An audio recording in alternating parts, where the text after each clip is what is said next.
Bible study. Awitin po natin itong lupang mataas.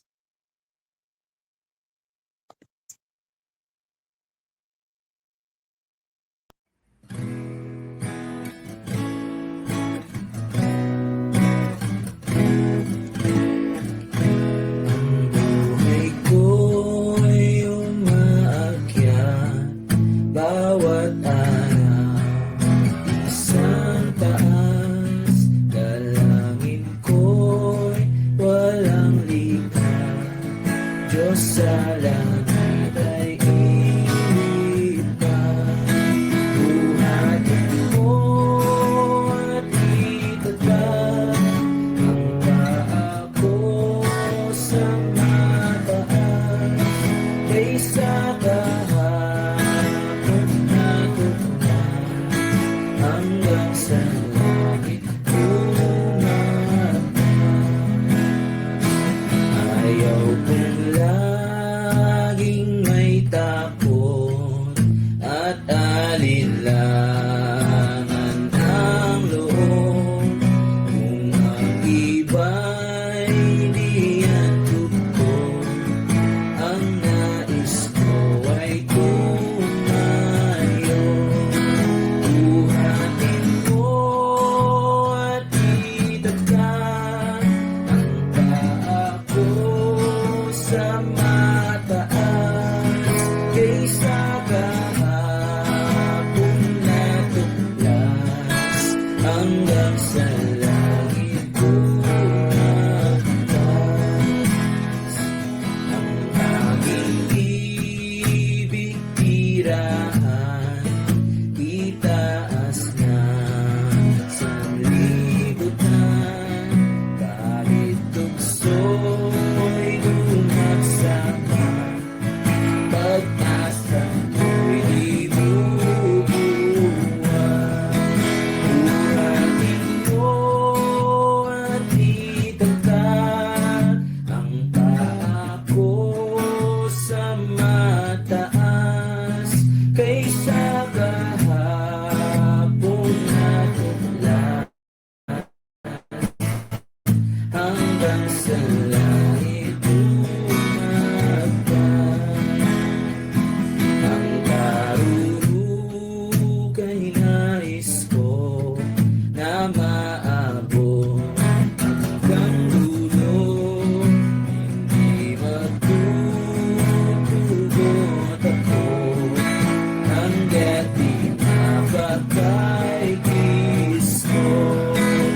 Buhatin mo at itatag ang paa ko sa mataas, kaysa kahapon na tuklas hanggang sa langit umakyat. Maraming salamat po sa ating pong ay inawit. Marahil isunod po natin itong Bayan na Kay Dilag.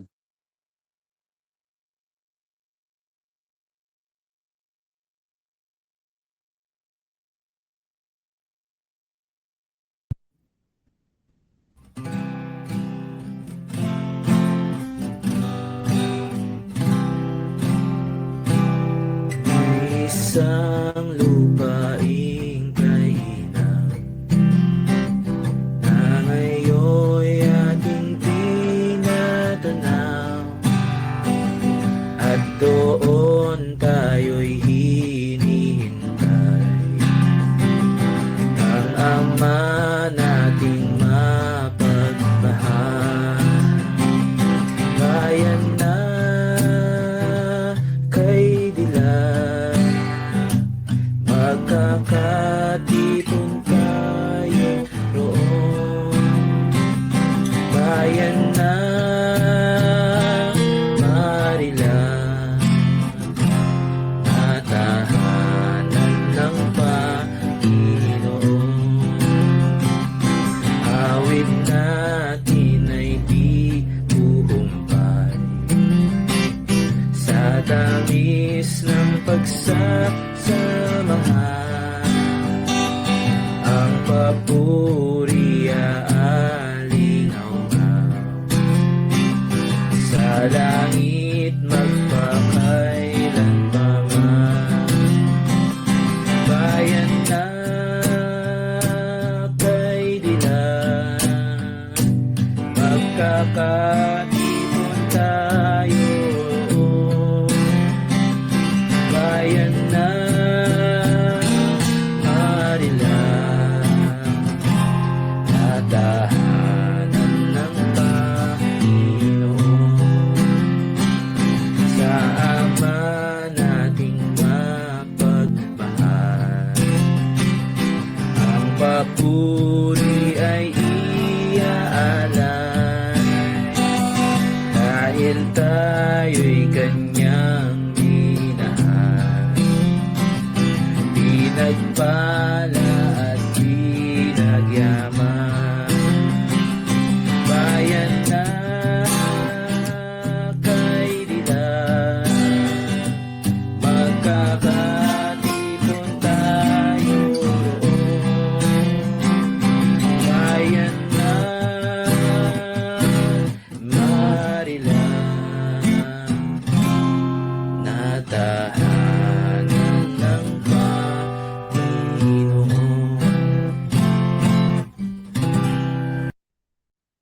Sige po, maraming salamat po sa ating pong mga inawit.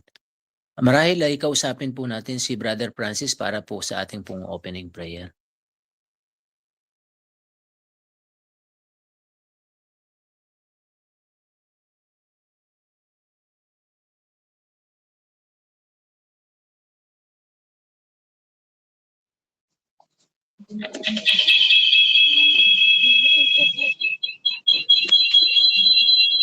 Abang ka, JP.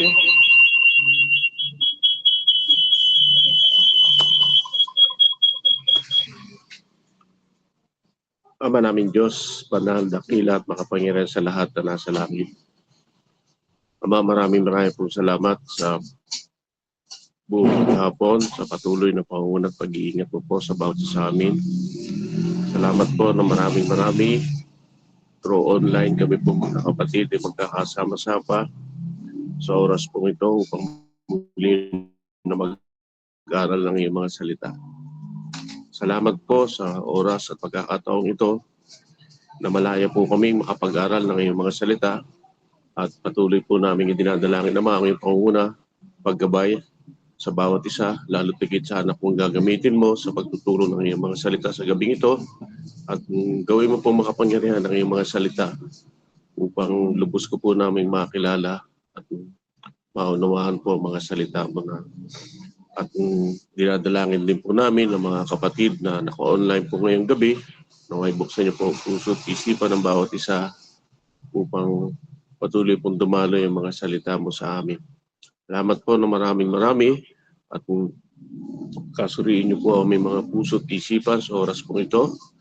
Ang lahat po ito aming dinadalangin, tinihiling sa makapangyarihan tayong pangalang po rin yung bugtong na ng Kristo Jesus. Amen.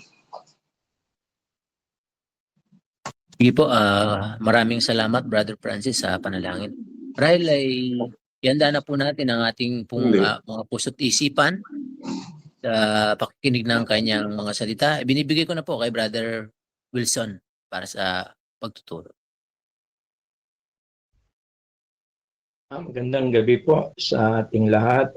Tayo po ay magpapatuloy po sa pag-aral po natin sa aklat ng unang Timoteo.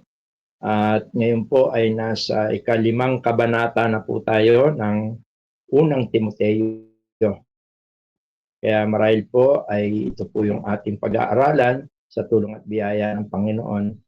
At basahin po natin itong simula sa verse 1, marahil ay hanggang sa mga sumusunod. Medyo mahaba po ito.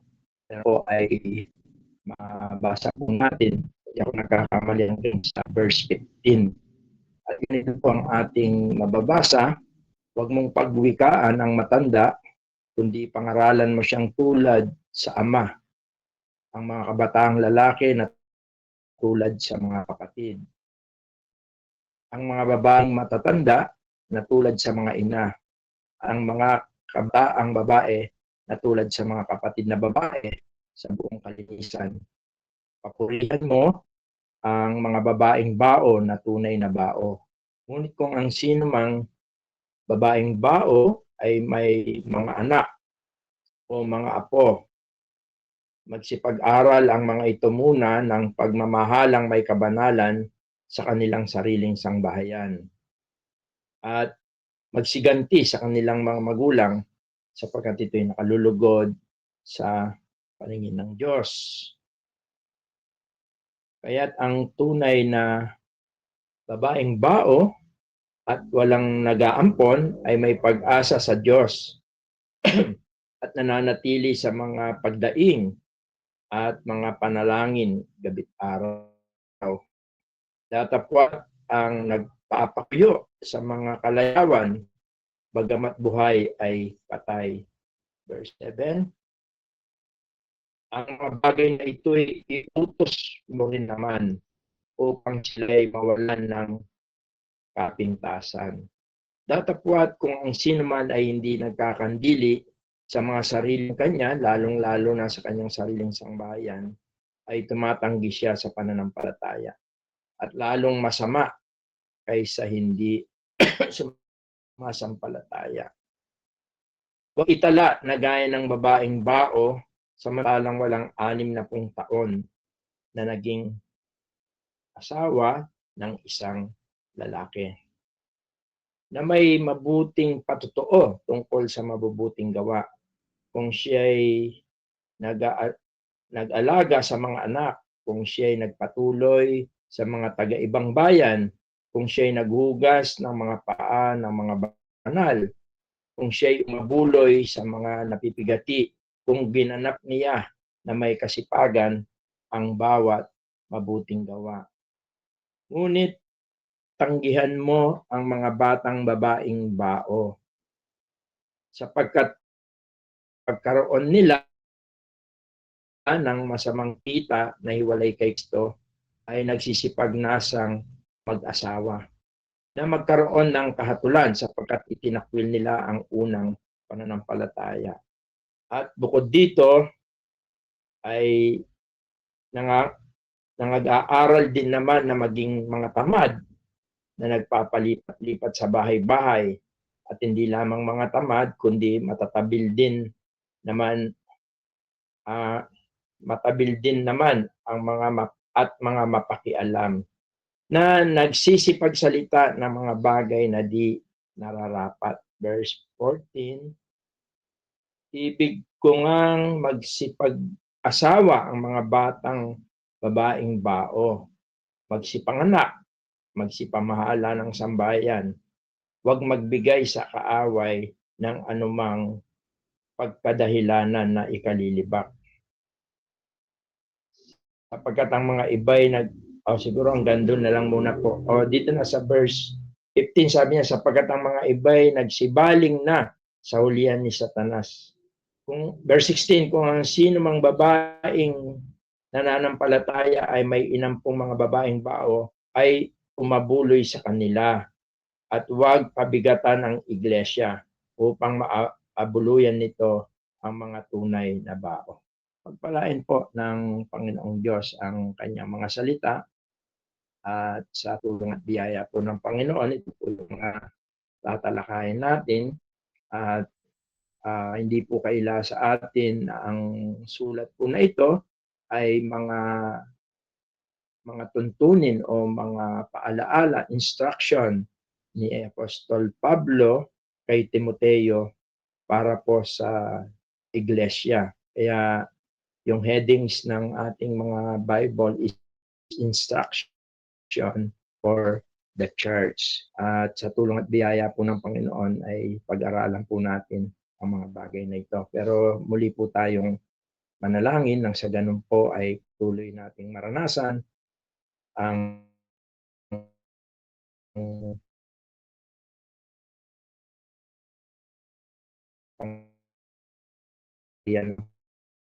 gitan ng kanyang Espiritu Santo. Sa oras na muli mo pong pinagkaloob sa amin, lubos po kami umaasa na gagabayan, paunahan mo po kami sa pagtunghay sa iyong mga salita. Kung sa ganun po ay lubos naming matutunan, makita ang mga katotohanan ng iyong mga salita. At ito ay magsilbing liwanag sa bawat isa at ganun din sa iyong iglesia. At amin pong dalangin na gabayan mo ang bawat tahanan, pagpalain mo ang bawat tahanan at ang bawat kapatiran. Ang lahat po ng ito ay aming dalangin sa makapangyarihang pangalan po ng iyong bugtong na anak na si Jesus. Amen. Una po, ang mga bagay na binasa natin ay gusto ko rin pong tignan natin doon sa King James Version.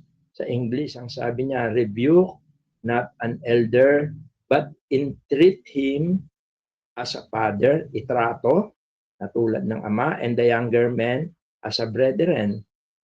Tapos sabi niya, the elder women as mothers, the younger as sister, with all purity.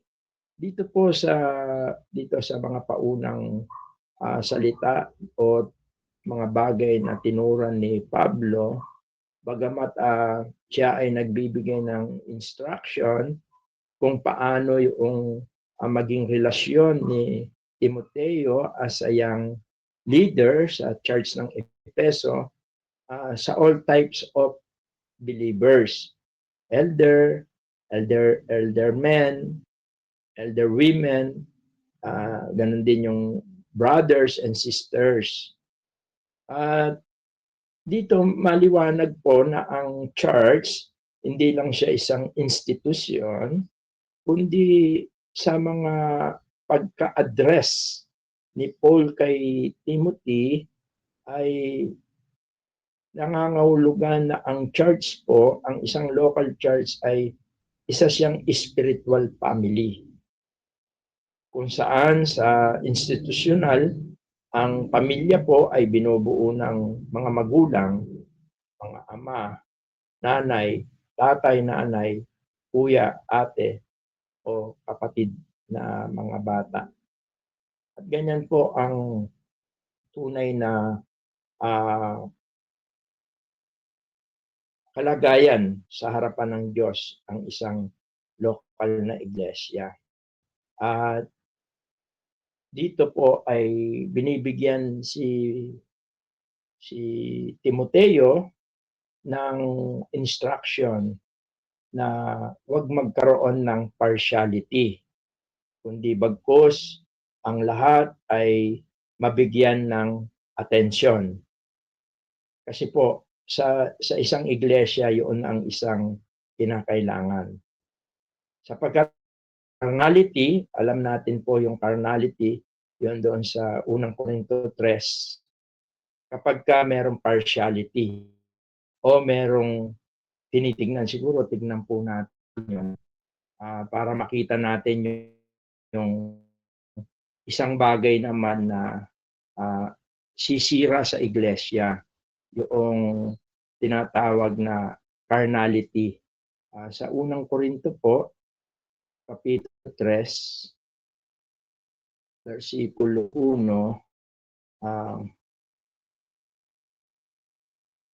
unang Korinto, 1 Corinthians, chapter 3, verse 1. Sabi niya ni Pablo, and I, brethren, could not speak unto you as unto spiritual, but as unto carnal, even as unto babes in Christ. Hindi ko kayo makausap na tulad sa isang spiritual, kundi sa isang carnal. Yung carnal po, ito po yung mga Kristiyano na sila, believer na sila, pero ang puso nila ay, ang laman pa ay mga bagay na makalaman. Kaya sabi niya, I have fed you with milk and not with meat. For hitherto you were not able to bear it. Ibig sabihin, hindi pa sila maturuan ng maayos, no? Siguro parang milk pa lang ang kailangan nila. Hindi nila ma-carry.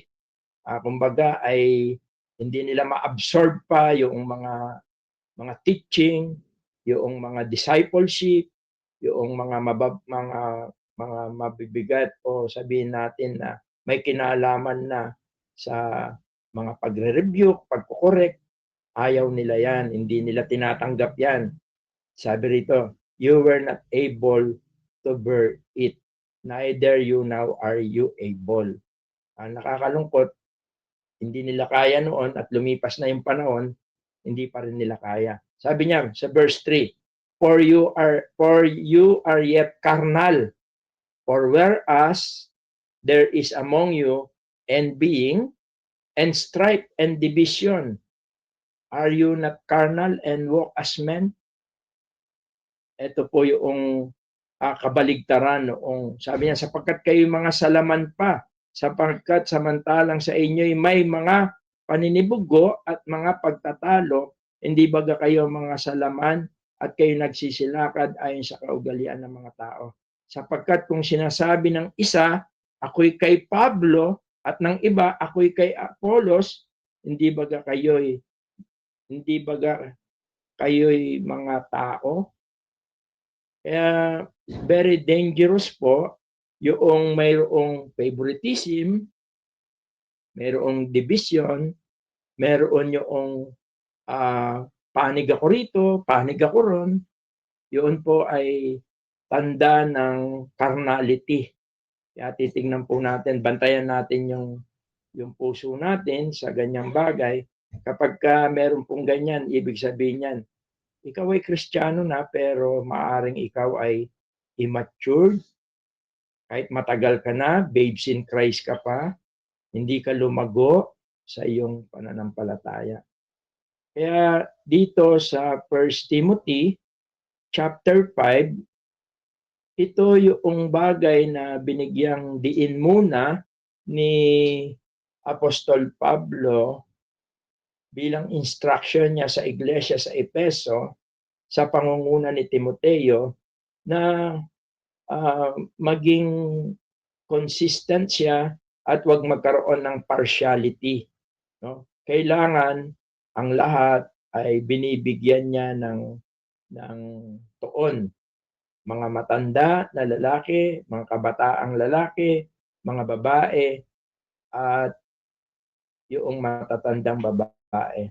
Pero sa bahaging kasunod nito, ay mas binigyan diin ni Apostol Pablo ang tungkol sa mga widows o sa mga balo. No? Dito kasi sa verse 3, sabi niya dito sa verse 3 sa King James Version, honor widows that are widows indeed. Pansinin natin yung widows indeed. Yung totoo, yung totoong widows, yun ang sinasabi niya. Sabi niya, papurihan mo ang mga babaeng bao na tunay na bao. Kasi dito po sa pagbibigay pansin ni Apostol Pablo sa mga bao o sa mga widow, sa mga balo, ay binigyan niya ng diin yung tunay, no? Kasi pagkatapos po nito, binigay niya yung mga qualification noong mga kailangang tulungan ng iglesia na mga widows. Yun po yung mga susunod na yung mga qualification noong mga widows. Inisa-isa niya po yung mga qualification. Pero bago po natin tignan muna yan, nung sabihin ni Apostol Pablo kay Timoteo na papurihan mo, honor, sabi niya no, sa English. Ang katotohanan ito ay hindi lang galing kay Apostol Pablo.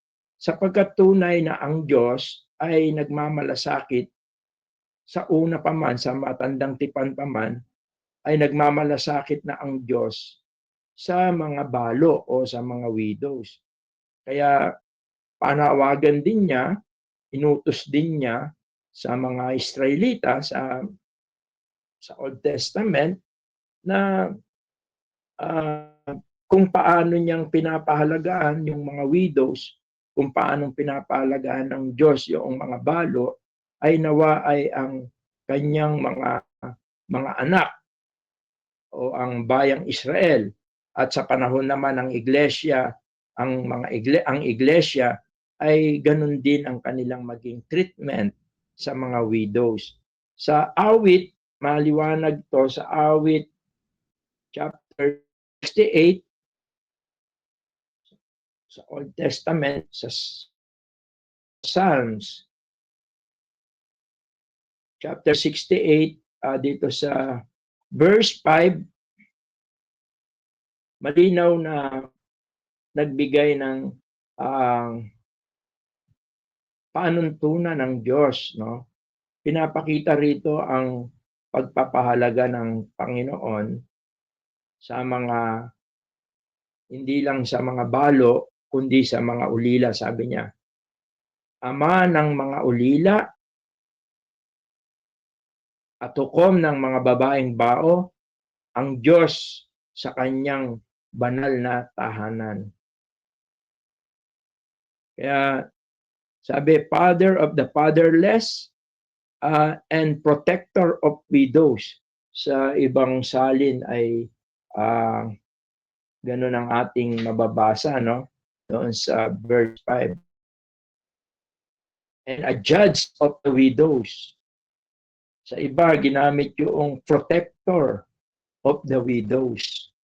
Kaya sa una pa man po, yung idea ni Apostol Pablo na pagbibigay niya ng instruction sa iglesia ay ito ay mula pa sa katangian ng Diyos kung paano ang pagpapahalaga ng Diyos sa mga balo. Siguro tignan din natin as a reference natin yung Psalms 146.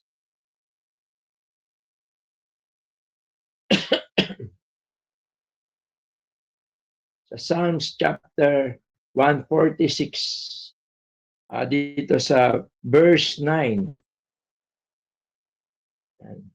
Sabi niya, The Lord preserveth the strangers, He relieveth the fatherless and widow.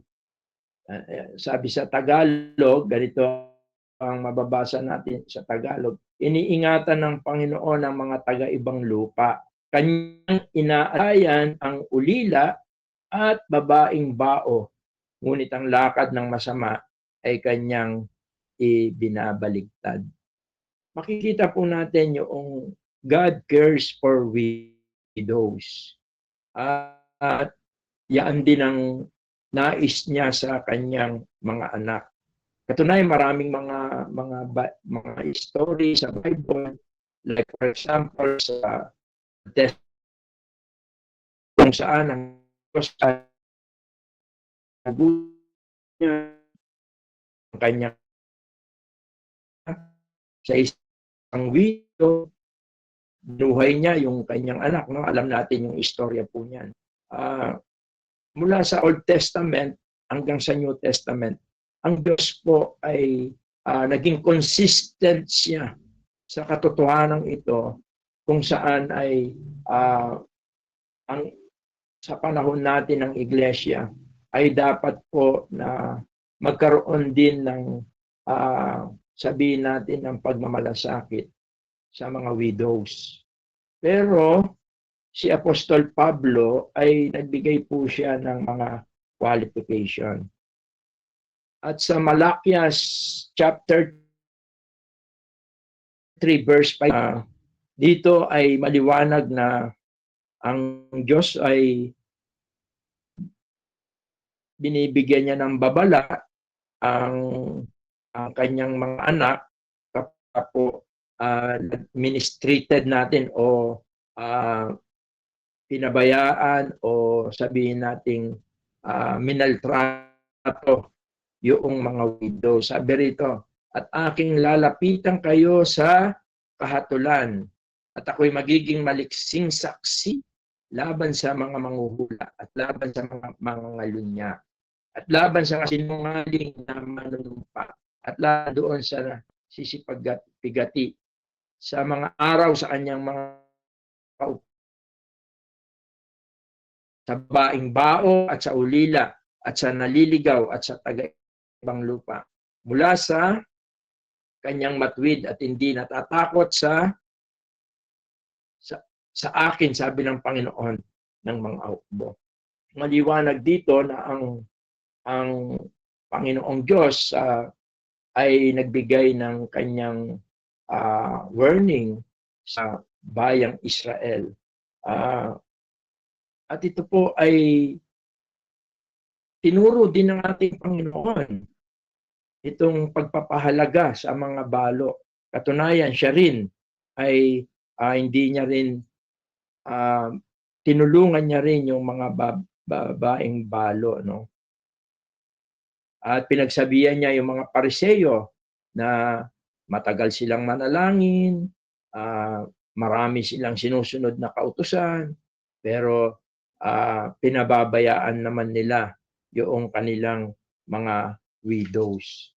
Kaya yan po ay ito pong instruction ni Pablo kay Timoteo, maliwanag na ito po ay nag-ugat sa pagmamalasakit ng Diyos sa mga balo.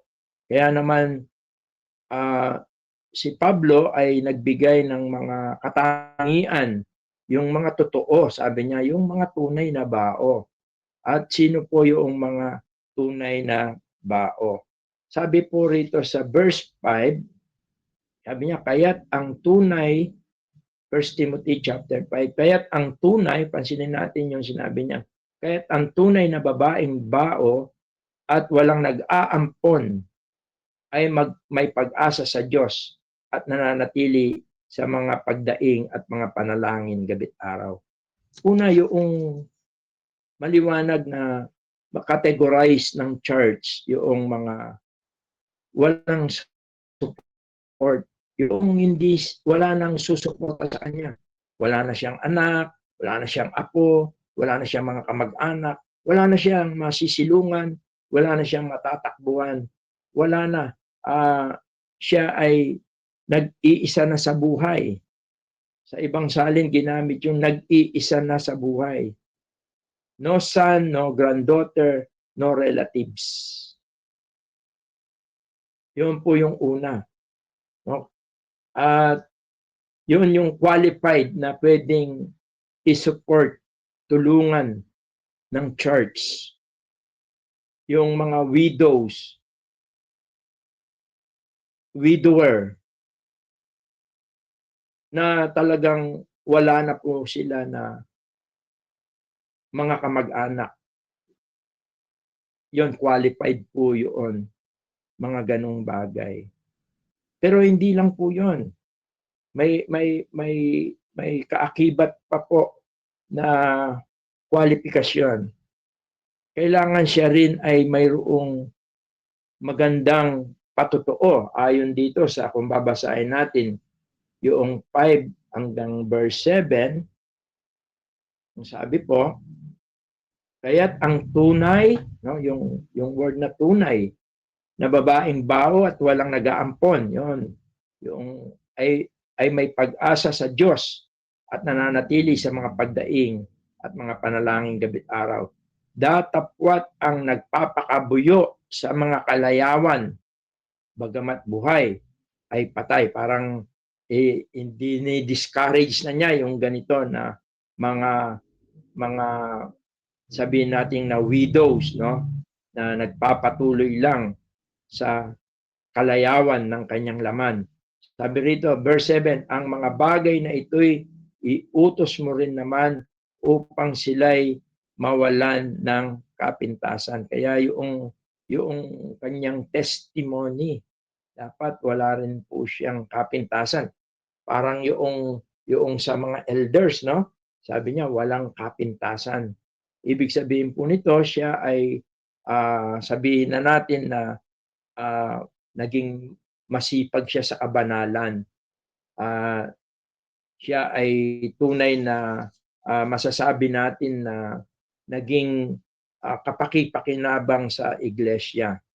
At siya ay sabihin natin na ipinaglingkod niya ang kanyang buhay sa Panginoon. Kaya hindi lahat ng widows ay kailangan support ng church. Kailangan ang ang ang widows, una dapat kasama natin siya sa church. Kaya nga sa Galatians, dapat siya ay part ng church, Galatians 6:10. Ano ba ang sinabi ni Pablo sa mga taga-Galacia? Sabi niya, kaya nga samantalang tayo'y may pagkakataon, ay magsigawa tayo ng mabuti sa lahat, no? At lalong-lalo na sa mga kasambahay sa pananampalataya. Pansinin natin itong Galatians 6:10. As we have therefore opportunity, let us do good unto all men, especially unto them who are of the household of faith. Lalong-lalo na. Kaya ang isang widow na pwede supportahan ng church, una yun talagang wala na siyang masisilungan, wala nang maaring tumulong sa kanya. Wala na siyang anak, wala siyang apo, wala siyang relatives, no? Pwede siyang i-support ng church. Pangalawa, nakita natin na kailangan meron siyang magandang patotoo. Siya ay tunay na kinakitaan ng paglilingkod. Siya ay maaring i-categorize natin godly women, no? Meron siyang ministry. Ano yung ministry niya? Yung dito kung babalikan natin dito sa ating pinag-aaralan doon sa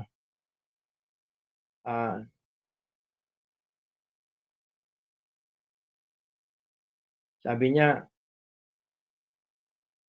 dito sa verse, tingnan natin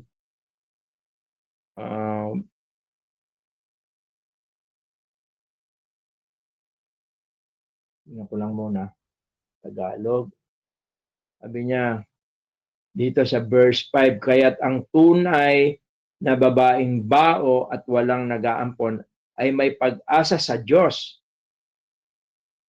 Ibig sabihin, at nananatili sa mga pagdaing at mga panalangin gabi't araw.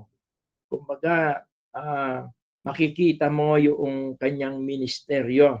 Siguro hindi na siya, kung siya ay may edad na, o maaaring ang kakikitaan mo sa kanya yung kanyang kasipagan sa pananalangin. Yun yung matibay na ministeryo niya. Pinapanalangin niya ang mga kapatiran, pinapanalangin niya yung mga ginagamit ng Diyos. Siya ay intercessor prayer, no? Yun ay isang paglilingkod. Katunayan sa New Testament, merong isa na yun yung naging ministry niya. Dito sa Luke chapter 2, makikita natin, although ito yung panahon na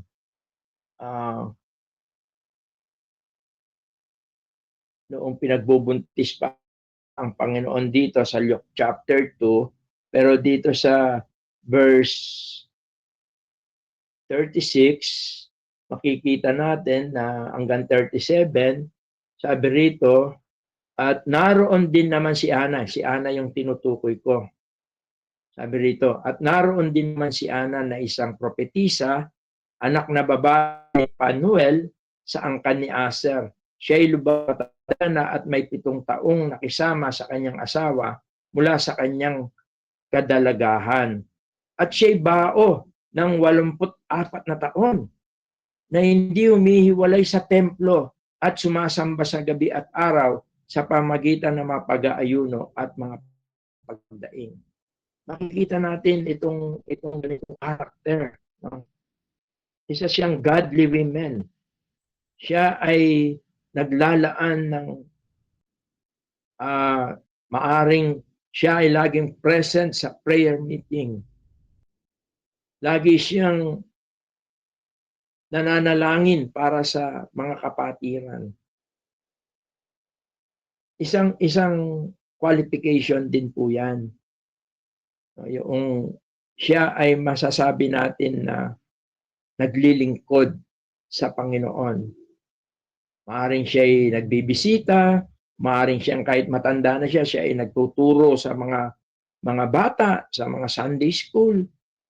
Yung ganyan po na katangian ng mga balo o ng mga widows, yan po yung mga qualified na i-support ng ating pong church. At binanggit din ni Pablo yung edad. At least dapat siya ay 60 years old. Ibig sabihin siya ay senior citizen. No? Maaring dito nakuha yung pag-aalaga sa mga senior citizen. Sabi po rito sa chapter 5 verse 9. Huwag itala, yung salitang itala rito raw ay parang ito yung mga pagka yung mga military during that time, no, yung salitang itala. Kasi pagka yung mga military noon, pagka nandun ka na sa saktong edad mo, kailangan itala ka na as a soldier. Pero ito yung na term po rito. Huwag itala. Dito naman, huwag itala na gaya ng babaeng bao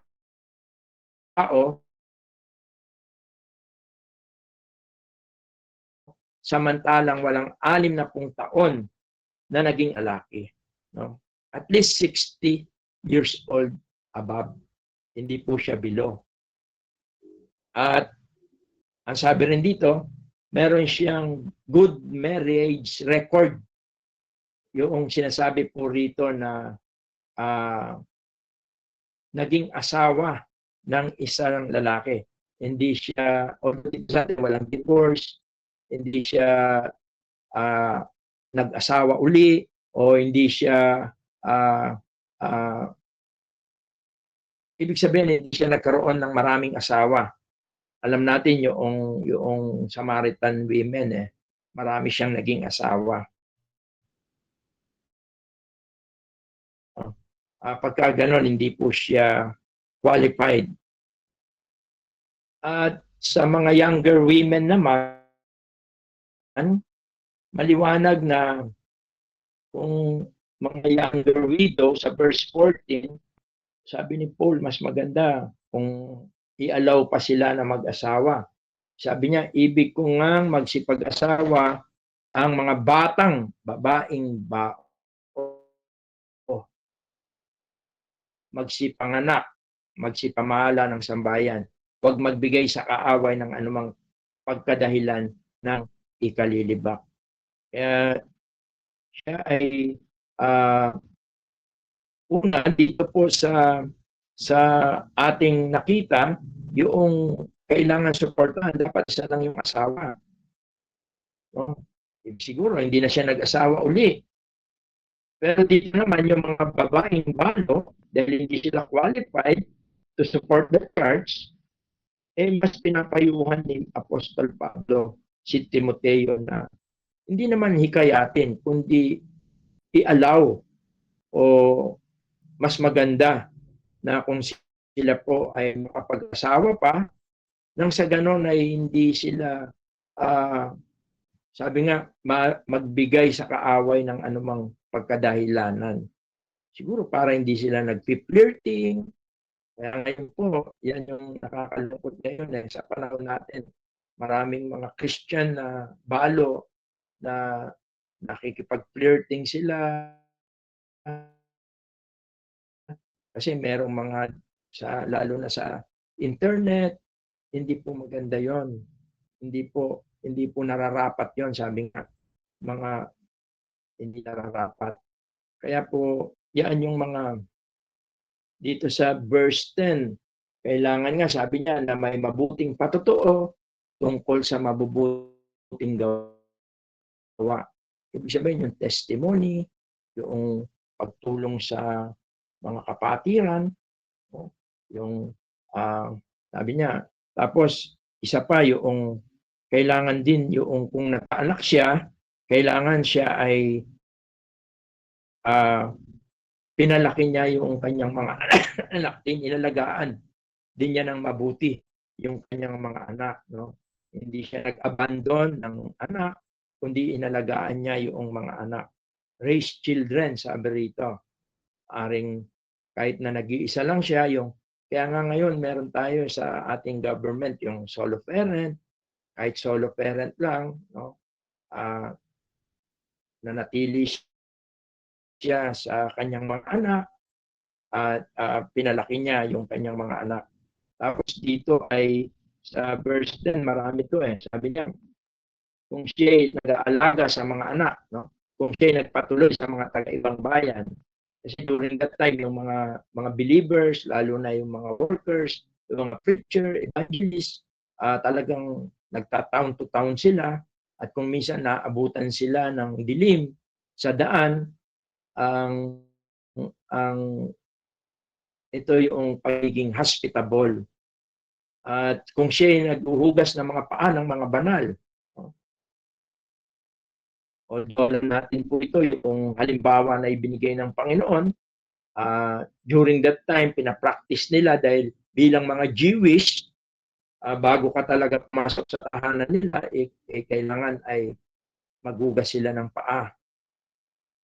Kung siya ay umaabuloy sa mga napipigati, yung nakikiramay din siya. Kung ginaganap niya ng kasipagan ng bawat mabuting gawa, yung kanyang testimony, yung nagiging ilaw siya sa mga kapatiran. Ito po yung mga qualification. At napakaganda na ang isang iglesia ay mapagtuunan po ng pansin ang bagay na ito. Sapagkat dito rin magre-reflect ang Panginoong Diyos, sapagkat nakita natin sa simula pa lang, ang Panginoong Diyos ay tunay na minamahal niya, pinagmamalasakitan niya, nagmamalasakit siya sa mga babaeng bao. Bilang isang local iglesia, sabi nga ni Pablo kay Timoteo, ay tignan niya ang bagay na ito. At i-honor niya, bigyan niya ng honor o sabihin natin malasakit ang mga bagay na ito. At sabi nga ay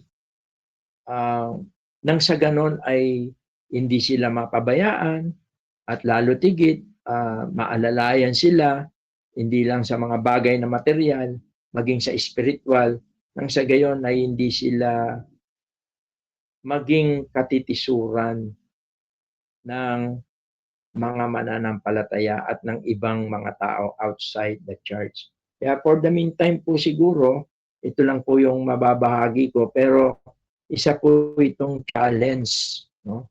Maaaring ito ay isang challenge na dumating sa Efeso, sa church sa Efeso. Bagamat alam natin sa simula pa lang ng iglesia ay dito na ako magwawakas. Ito sila ang iglesia ay mayroon ng malalim na pagmamalasakit sa mga balo. Sa Acts chapter 6, malinaw dito, actually ito yung pinagsimulan din ng unorderly dahil talagang hindi magkaugaga yung ang iglesia during that time. Sabi roon, ng mga araw ngang ito, nang dumadami ang bilang ng mga alagad, ay nagkaroon ng bulong-bulungan ang mga Greko-Hudyo laban sa mga Hebreyo. Yung Greko-Hudyo, Jews sila, pero ang language nila ay Greek, no?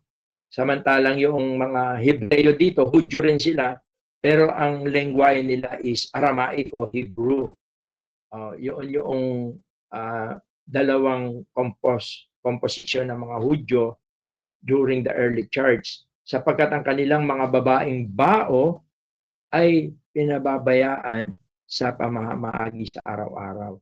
At katunayan dito, hindi ito inalaw ng mga apostles na mangyari ito na mapabayaan yung mga balo, kundi sa tulong, kapangyarihan ng Panginoon at ng Espiritu Santo ay nagkaroon ng desisyon, yung discernment, yung mga apostol.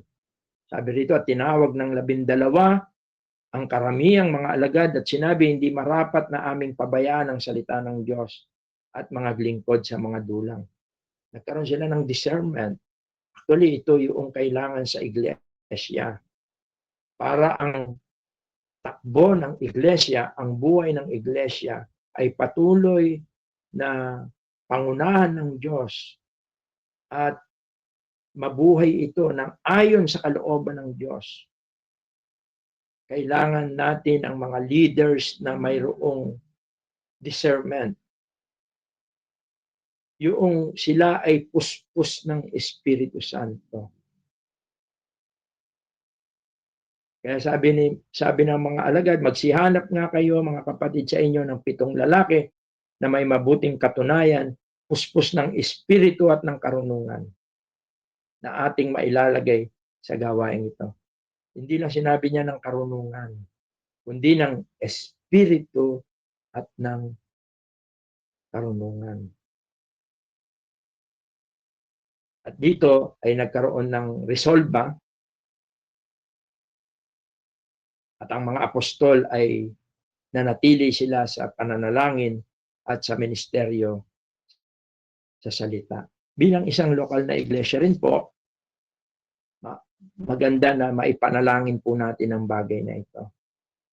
Bilang lumalago rin na iglesia, sa ngayon, aring wala pa tayong nakikita, no? Pero darating ang araw, maaari nating magampanan ng bagay na ito. At doon naman sa mga balo na kung titingnan natin, doon sa mga balo na mayroon namang mga anak, may mga apo, ay hindi naman po sila kailangan na suportahan ng iglesia.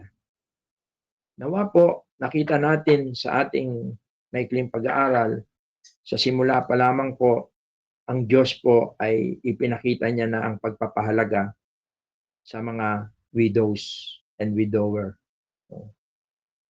Ang iglesia sa early church, nakita natin na kanilang pagpapahalaga. At ito'y patuloy na pinaalala ni Pablo sa isang young leader. Baka kasi maneglect niya ang bagay na ito. Sa nakikita ko, ito rin ay paalaala sa atin ng Diyos. Nang sa ganon ay lubos ng ating iglesia ay mapapurihan natin ng Diyos. Kung tayo rin po ay magpapahalaga sa mga widows. At nakita natin yung ilang mga qualification. Ang sa ganon ay magabayan tayo. Kaya dito sa sulat ni Pablo, nagbigay siya ng qualification sa mga elders. Nagbigay siya ng qualification sa mga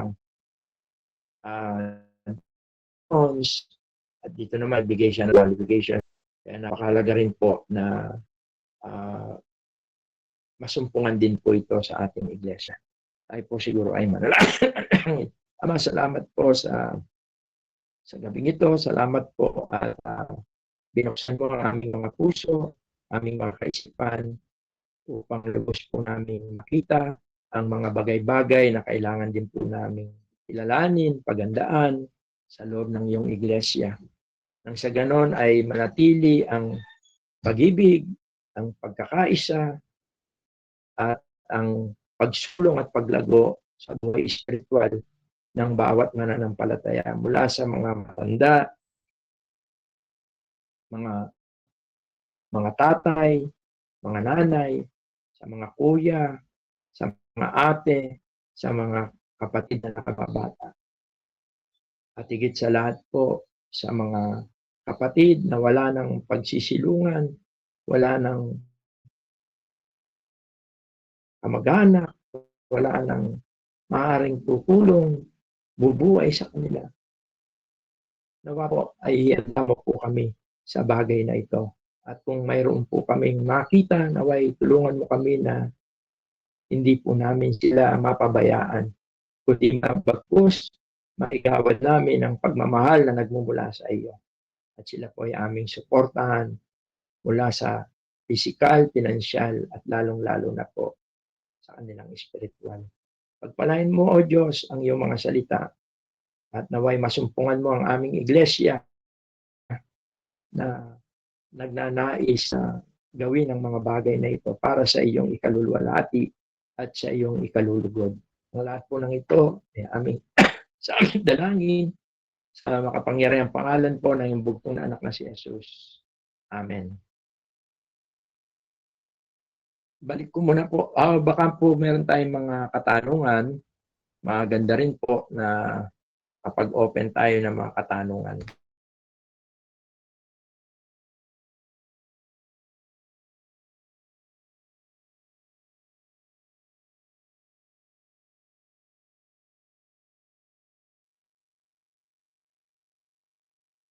Sige po mga kapatid, nasa dako na po tayo ng mga question and answer.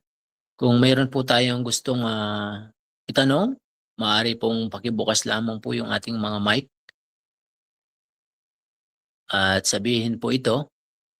At pakisuyo na rin po sa ating pong FB Live, baka mayroon po tayong question sa ating pong FB Live.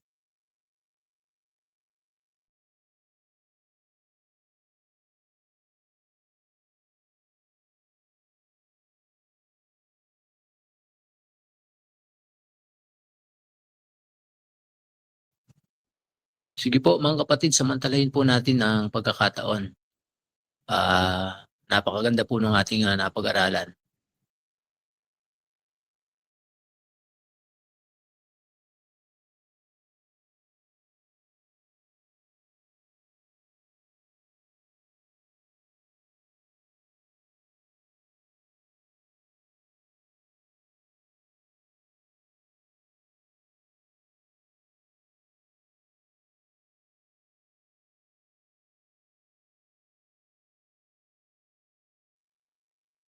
Maraming salamat, Brother John.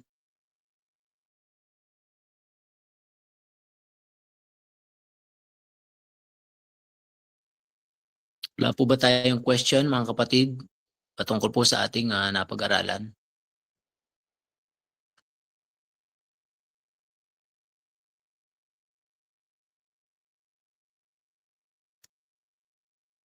Last call po mga kapatid. Para po kung mayroon po tayong question.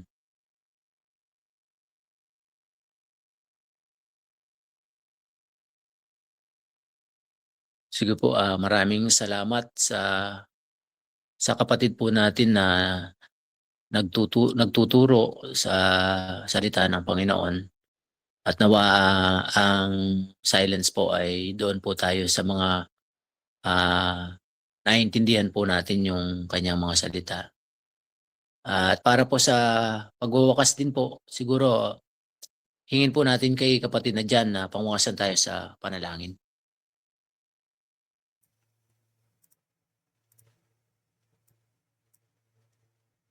Sige po, tayo po ay manalangin mga kapatid. Ama namin Diyos na dakila, banal at makapangyarihan sa lahat. Muli po Ama na nagpapasalamat po kami sa mabiyayang gabi na pinagkaloob po ninyo sa muling pagkakataon na kami po ay magtipon through online.